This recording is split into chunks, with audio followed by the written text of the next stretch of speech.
So we're going to do things a little bit differently because, I like to do things differently. Kids can go to children's church. That's fine. Because the interview is going to be a little different. It's kind of part of my sermon and yeah, it moves on.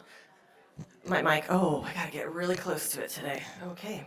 So I would like I would like to invite my mom to come up. Her name's Christine Rich, if you don't know that. This is my mom. It's amazing how we can be in a place together and people can be like 3 years into knowing us, not realize that we're related. So, woo! Boaz is on a mission. Here. Yes, that one right there.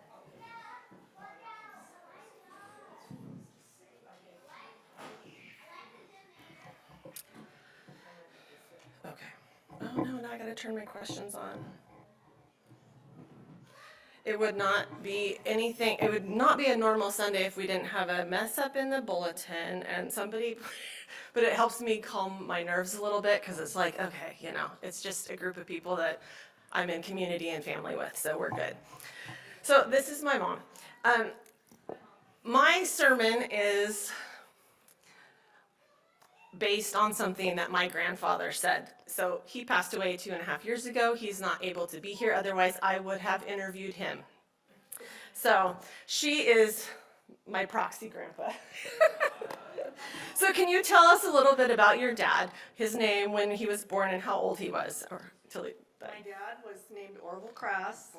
He was born in 1928 and lived until 2021, and he died at the age of 93.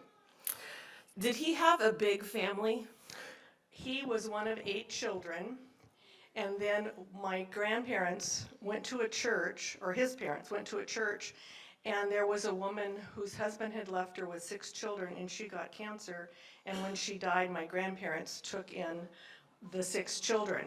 And that was after my dad was out of high school, but there were still 3 of their children at home. So I had lots of aunts and uncles.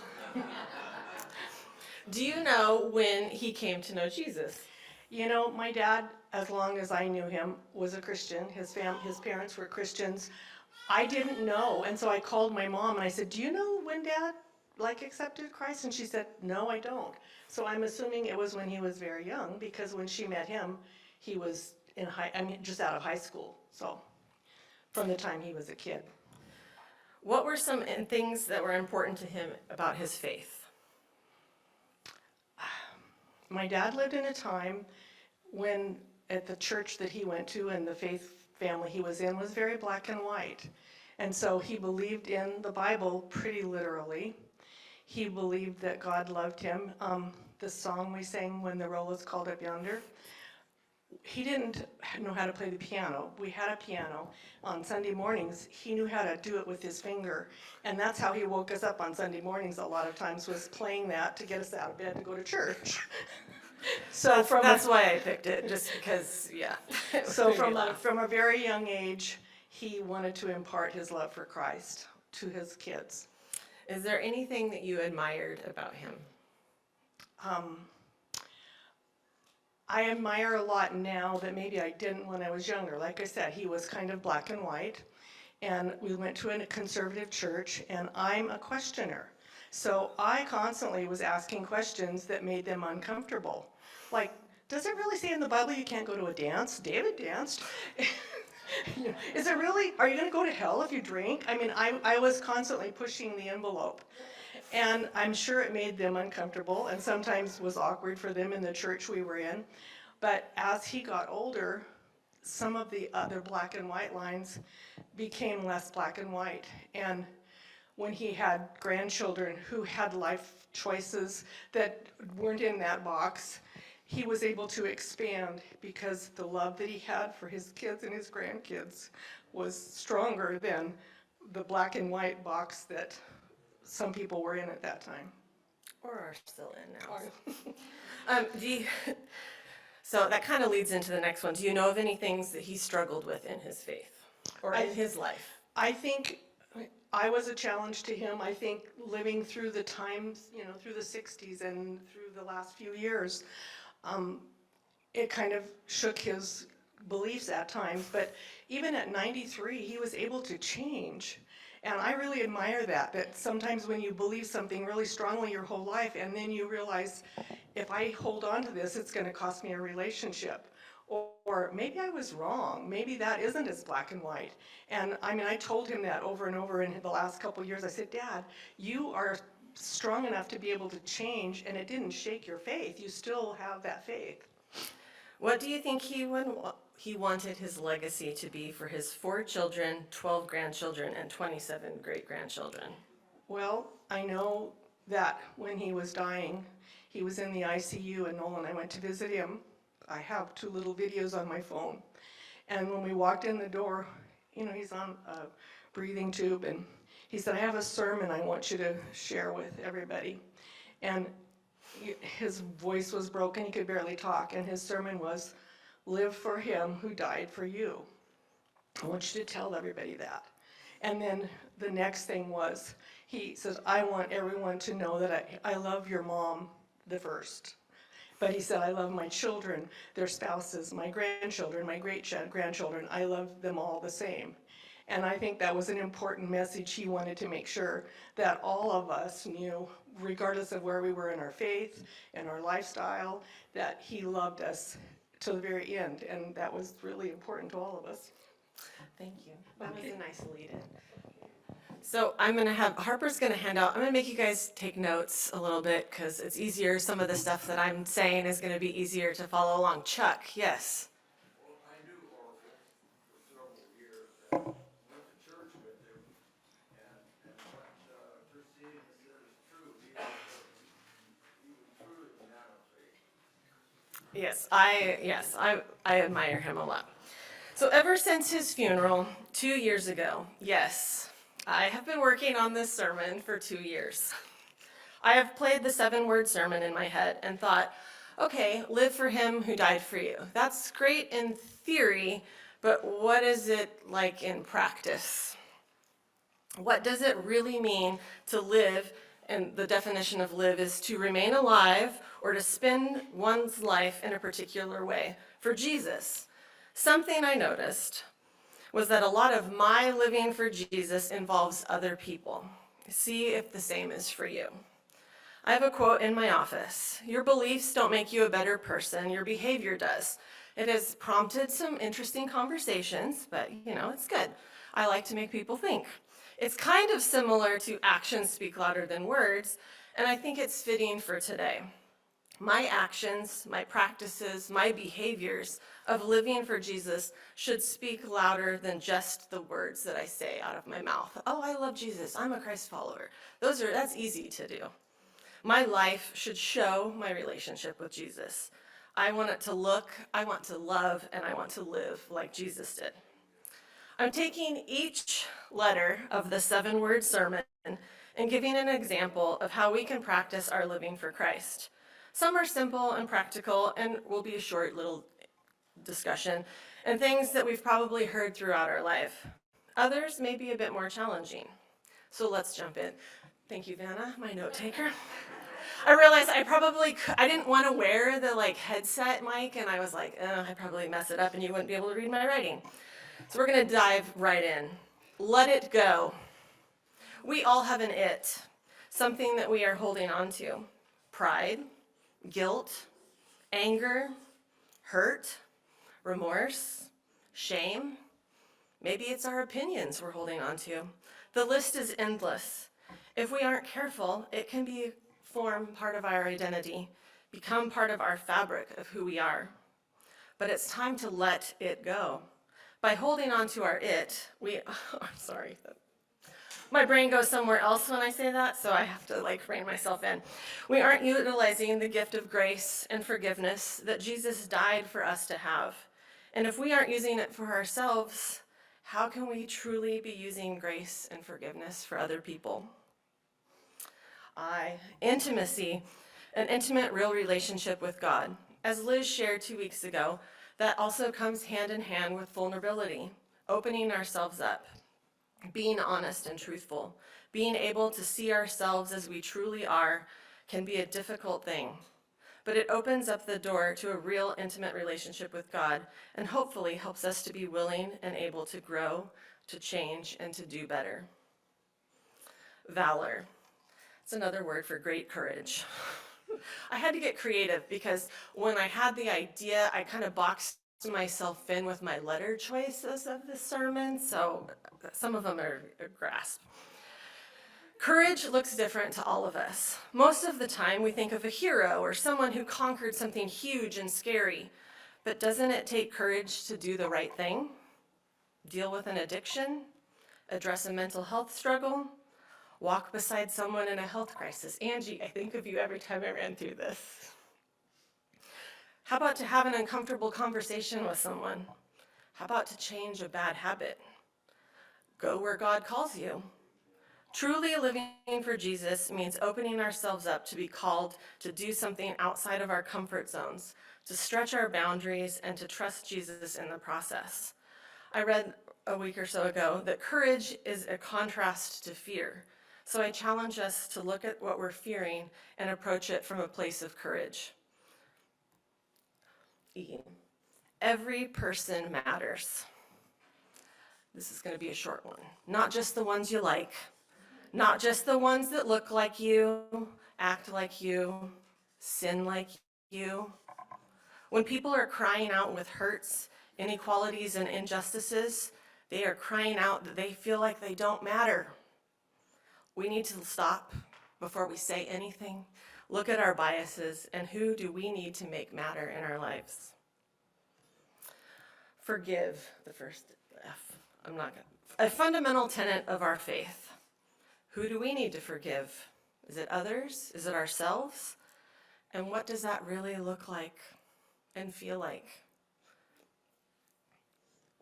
One another. The phrase one another comes from the Greek word aleilon, which means one another, each other, mutually, and reciprocally.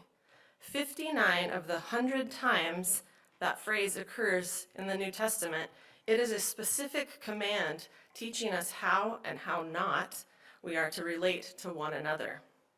Love one another shows up 16 times.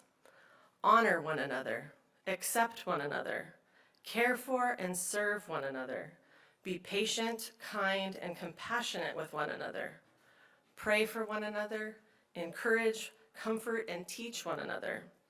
Do not lie to one another, stop passing judgment on one another, are just a few. I encourage you to look that up. Just look up one another verses. I also have a list of it if you want. Following these commands is vital and has a direct impact on how the world sees Christ followers. Your love for one another will prove to the world that you are my disciples, John 13:35. The thing to remind ourselves is we don't get to pick and choose which directives we want to follow or who they may pertain to. One another means everyone, not just your fellow Christ followers. My mom informed me the next letter was a churchy word, but I liked it. Rectify. It does sound kind of like big and bold, but to put right, to correct, or to adjust is what I liked about it. How often do we screw things up, say the wrong thing, are unkind, rude, or hurtful to someone else, and need to seek forgiveness? We all have things that we would like to rectify, and we should, if possible. But sometimes the harsh words we spoke, they can't be taken back. But that doesn't mean that we don't try to make amends, seek forgiveness, and resolution. And more often than not, the work that comes from that is internal. It can lead to the changing of our attitudes and our behaviors. Okay, the next one. I was afraid this was going to go on a really long time. I'm doing pretty good on time. The first H, humility. Humble for modern English speakers means having a low estimation of one's importance. But the Greek word used in Jesus' time, which I can't even pronounce, so I wasn't going to try, and used in the New Testament, carried a range of meanings, including gentle, kind, mild, considerate, forgiving, generous, and humane. So when Jesus tells us to be humble, he is telling us to be gentle, kind, mild, considerate, forgiving, generous, and humane. Jesus said that his followers should be humble like little children And it's important to remember that little children had no status or importance in his day. He said that his followers should be servants of each other, and most servants had little or no importance. Jesus didn't just say that his followers should be humble. He gave himself as the example of humble service that he expected his disciples to follow. So being humble isn't an option for Jesus' followers, it's a core requirement. If we want to live like Jesus, we have to be humble. Jesus said that we, his followers, are all equal. I love how the Message shares that in Matthew 23:8. You all have a single teacher and you are all classmates. Now, I went to school and there was always a hierarchy sometimes in class, but I liked that it was more of a broad, we're all equal, we're all here together. In Jesus' church, no one is more important than anyone else. Invite others. I don't just mean this like invite them to church, because I think, that's great, we should do that, don't get me wrong. But I was thinking a little more personal, one-on-one. Invite others to share a meal, spend time together, be in a relationship or community together. But how about inviting others to share their story? How about their experiences, their beliefs? I love the interviews because it is a great way to have a deep dive a little bit on getting to know people. Because Lewis asks very pointed questions sometimes about how you get to know someone. But I think that takes courage, that takes kind of stepping out of your comfort zone if that's not natural for you to go and say, hey, I want to know more about you. And sometimes it may be, stuff that it's not the same way you think and feel and believe. How many barriers could be broken if we invited others to share who they are and we actually listened? And not from a place of judgment or wanting to change or correct them, but more about us trying to understand and be in relationship and community. Value the relationship with others more than just being right or sitting in judgment. Maintenance. We take care of our vehicles and our homes with regular maintenance. We go to the doctor for regular checkups. If you don't, you should. This is a little plug. Take care of yourselves. I want you to live a long time. But are we doing the regular maintenance with our spiritual lives? Are we doing the self-evaluation and the personal assessment, the hard work of looking at where we're struggling and where we need more Jesus and less self? Worry less. This one's a little of a long one because it's easy to say and hard to practice. Why is it so hard to give that to Jesus? Being able to bring our concerns and worries to him is such a gift. But how much of our worry is self-induced? We have a saying in our family, not my circus, not my monkeys. And we use it to remind each other and ourselves that not everything is our business and something that we need to get directly involved with. We need to give it to Jesus, continue praying, and move on. I love the statement by Byron Katie. I can find only 3 kinds of business in the universe: mine, yours, and God's. Much of our stress comes from mentally living out of our own business. When I think you need to get a job, I want you to be happy. You should be on time. You need to take better care of yourself. I'm in your business.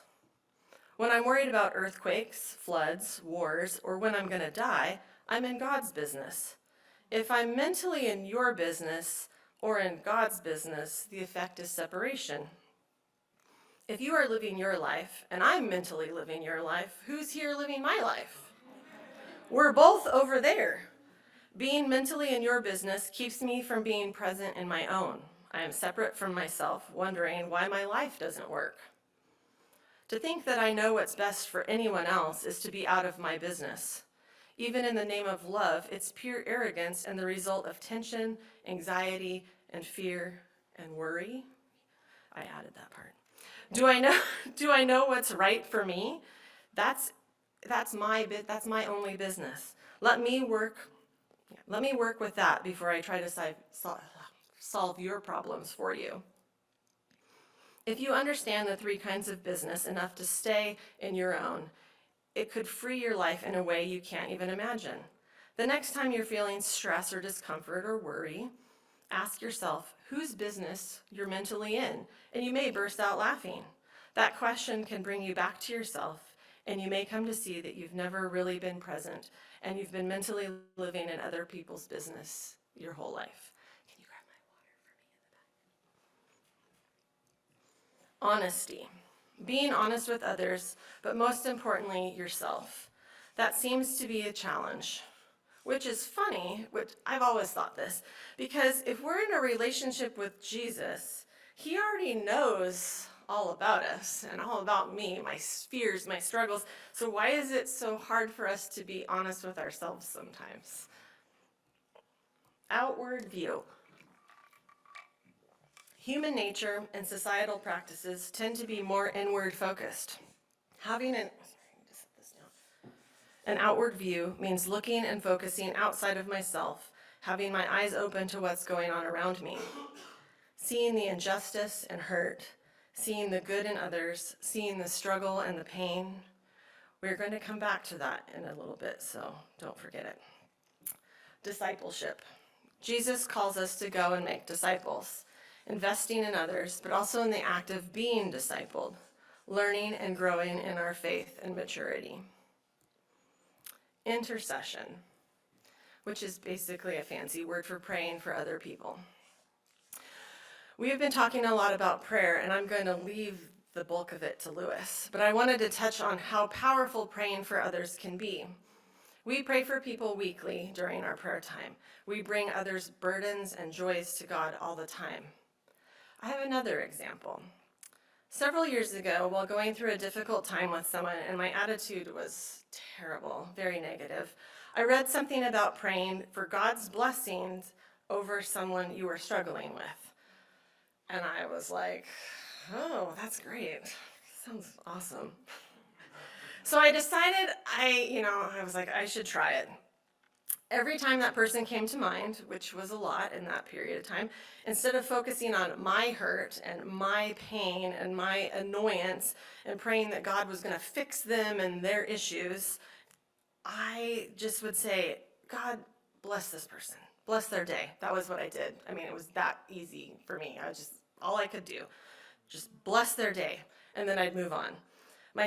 Over time, my heart and my focus changed from wanting judgment or retribution or whatever to genuinely wanting God's will, grace, blessings for them. My anger subsided, and I am able to think of them now with hope and grace. I think something changes in our hearts when we pray for others. It's helping us to see how God sees all of us with love, hope, forgiveness, and grace. Empathy. The definition is the ability to understand and share feelings with one another or of another. How many of you would say you're an empath? How many struggle with empathy, being empathetic? I'm kind of there sometimes.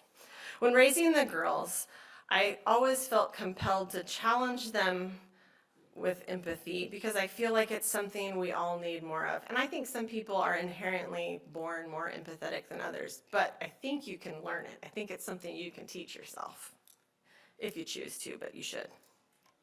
We are so quick to judge behavior and decisions of others without trying to understand the reasons and the whys. When the girls would come home from school, somebody'd be upset. The perfect example is Zoe, and it's not in my notes, so hopefully I don't ramble. From the time she was in kindergarten until she was in 5th grade, she was in the same class as this little boy, and he was always the one that was getting in trouble. And I learned early on with the girls, if I said, what'd you do at school today? How was school? I'd get fine, fine, fine. So I started asking the question of who got in trouble today? Because that would generate a kind of a different dialogue and a different conversation, and then you'd find out what they were learning about because they'd tell you, oh, it's circle time at this and da-da-da, and then go on. And the little boy's name came up repeatedly, almost weekly, if not daily, in seasons. And every year she'd come home on the first day of school and she'd be like, oh, we're in the same class again. And I would say over and over, everyone needs a friend. Everybody needs a friend, even the ones that aren't very nice. And that doesn't mean you have to put up with being treated badly, and you can stick up for yourself and say, hey, don't talk to me like that. But everybody needs a friend. And when she was in 3rd grade, I think, he was having an especially rough year. And Zoe would pick up things that got said during the day. And so she knew, like, his parents were getting divorced, a grandparent had died, things just kept happening. And so all year long, she'd be like, Mom, we're gonna move desks tomorrow. I'm so excited. I won't have to sit by him. And I'm like, okay. Then she'd come home the next day. I'm sitting next to him again. So we asked our teacher at our teacher conferences, and she said, I do it intentionally because I know Zoe will just love him for who he is and just be kind, and basically reiterated what we've been saying of everybody just needs a friend. And so that's been one of those things that I bring the girls back to all the time, that sometimes taking the time to learn someone's story, what's going on in their life, helps you kind of develop empathy, because Zoe is not naturally empathetic. That is not her natural tendency, because she'd just be like, I just want to sit next to somebody that's not going to get in trouble all the time, and it's like, but that's just your job right now. That's just part of school. I think having an outward view helps us with empathy. I just said this part, I should have read my notes. We're not focusing on ourselves and our feelings and our thoughts if we're looking and really seeing what is happening around us. D, die to self. This isn't something that happens once when we decide to follow Jesus, but something we do daily. To do this is to live in service to others, God, and people, as Jesus commanded in Matthew 22:37-39. He said to him, love the Lord your God with all your heart, with all your soul, and all your mind. This is the greatest and most important command. The second is like it, love your neighbors as yourself. And Jesus set the example by dying for us. For some, this may come more easily and naturally. My mother-in-law has a servant heart. Me, I have to work at it sometimes. Serving others, I've come to realize, is all about the others, not just the easy ones. And it's not about me. And so sometimes when somebody needs something, and instead of being like, oh, they're interrupting my time, it's like, no, I'm glad. I should be like thankful they called me and said, hey, I knew I could depend on you. And that's helped me change my attitude. Okay, the next page. We're almost done. We only have 6 letters to go. Fun. I like to think that God and Jesus like fun. I tell people all the time, I think God has a sense of humor. Fun. Remember to have fun, laugh, be silly. Find hobbies that bring joy to your world and maybe someone else's. If you need a reminder, spend some time with little children. They find joy and delight in the simplest things.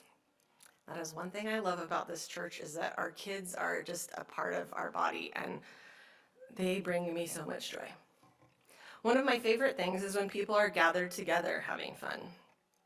After our last potluck, several of us stayed after and played cards.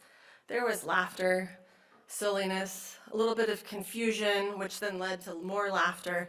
And I kept thinking just genuinely how fun it was, and that we were here in our community and just having fun and enjoying ourselves. And there was a woman, it was an interesting thing. Sean was out on the playground, and there was a lady who was out with her husband and her dog, and he comes in, and she had asked him what was going on, and he's like, oh, we're having a potluck. And so she came in and got a bowl of soup, but she came in like 2 other times after you left. And she was like, what are you guys doing? Oh, that looks like fun. And I was just like, if church people aren't fun or looking like we're having fun, who is going to want to do this? Observe. To watch carefully and attentively, allowing for greater understanding and appreciation of the world around us. It kind of goes along with outward view, but I'm thinking more about the nature and the beauty. I want to be more like Harper. Sorry, I told her I was going to talk about her.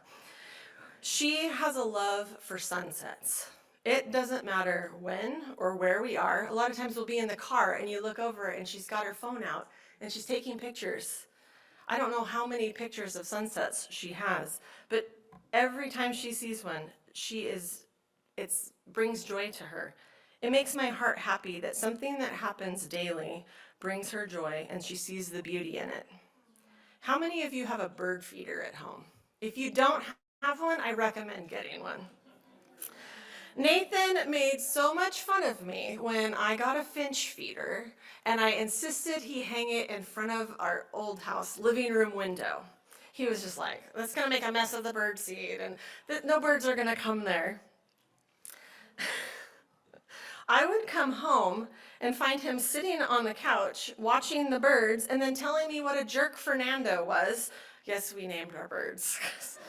And Fernando was a jerk. He would come and get on the bird feeder and look around, and as soon as another bird would come, he'd like start squawking at them or fly at them to get them to go away. And I was like, wait, don't do that.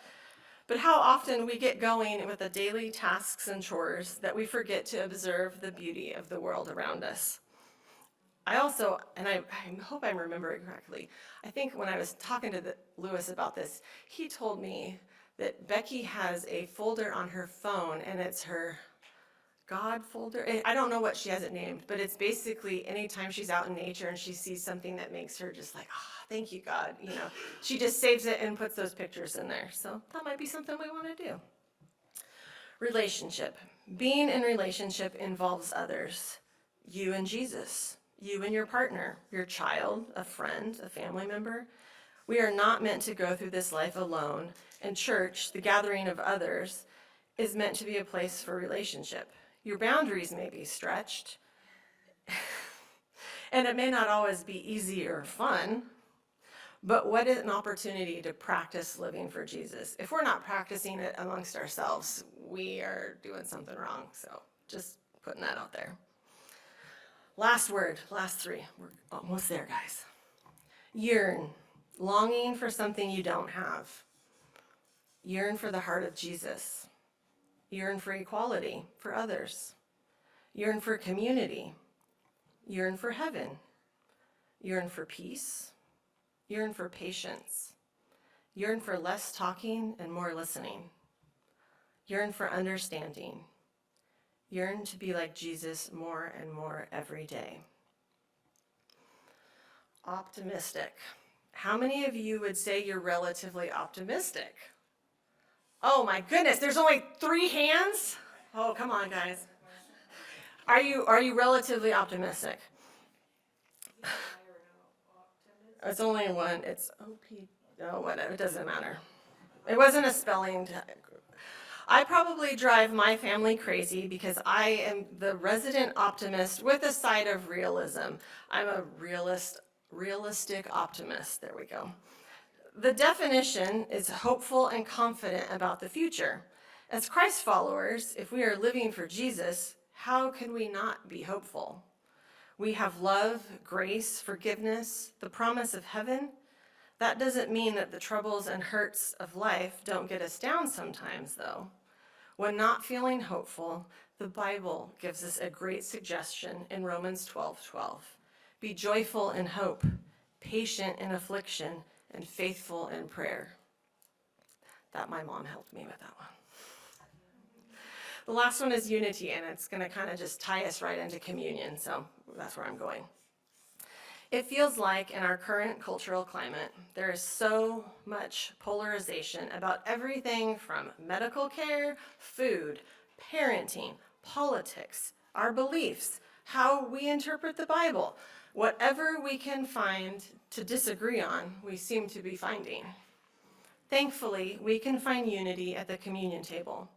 Christian unity is a unity that extends beyond external appearances and experiences. The Bible itself is written in multiple languages and to people from diverse cultural backgrounds. Our unity is not one that erases our cultural differences, but rather ours is a unity in spirit, of the Spirit, from Ephesians 4:3. We are united in one body and one spirit, and with one Lord, one faith, and one baptism. As we come to the table today, may we remember Christ's sacrifice for us and reflect on how we are living for him. We're going to have a song playing, so come as you feel led. Lord, thank you for the gift of communion. May it serve as a reminder to us and guide our hearts and our actions to live for you every day. Amen. I want to thank you guys for being here today. I made a joke earlier on that maybe this will be the day that everyone's gone, and that's not what happened, but okay, cool. So I did have a question, and you don't have to answer it, but maybe just think about it, is how do you need to be living for Jesus? So with that, thank you. Bless you. Have a great week.